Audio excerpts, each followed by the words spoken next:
This is Paul and them. They're actually being beaten for what reason? Yeah, preaching the gospel. They weren't being beaten because they'd just killed somebody.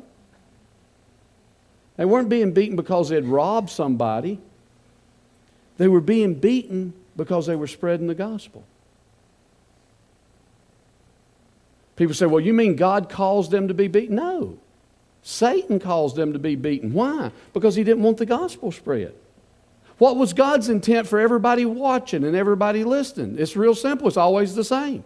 He came to seek and save that which was lost. He only has one purpose. He only has one purpose. That is to see every soul come to repentance. So he didn't cause it. He brought them out of it. There's another life lesson you need to listen. I'm going so counterclockwise to man-made religion, it's going to take you a while to catch up just in your thinking. I had someone to come after the first service and say, Pastor, I got to talk to you. Listen, I just said this the other day, and I heard what you just preached, and I don't know. I need to get this right in my head. What have we been taught all of our life? God is going to get you.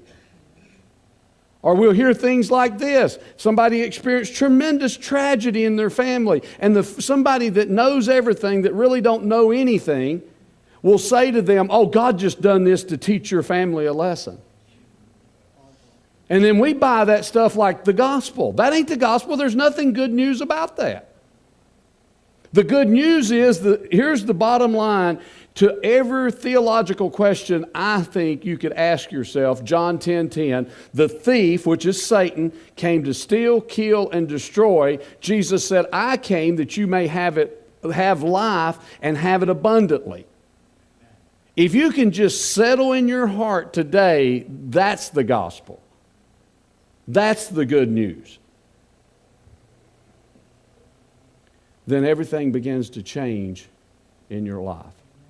See, it's hard to worship a God you don't believe is good. You've had a tragedy in your life. We all have. You went through divorce. You went through death. You went through this. You went through that. You went through the other. The moment you start blaming God for that is the moment you quit worshiping Him. Now, I'm not talking about in that moment of fit when we all get angry and say things we didn't mean to say. God's bigger than that. God's bigger when you get ticked off at Him. We've all had moments where we wasn't on our best behavior. I'm not talking about that. I'm talking about on and on and on we go, holding that resentment in our heart towards God because something didn't work out the way we thought it should work out. It's a hard place to try to find worship. Because where does worship come from? It comes from our innermost being. When we think about what all God has done, we can't help ourselves but to worship.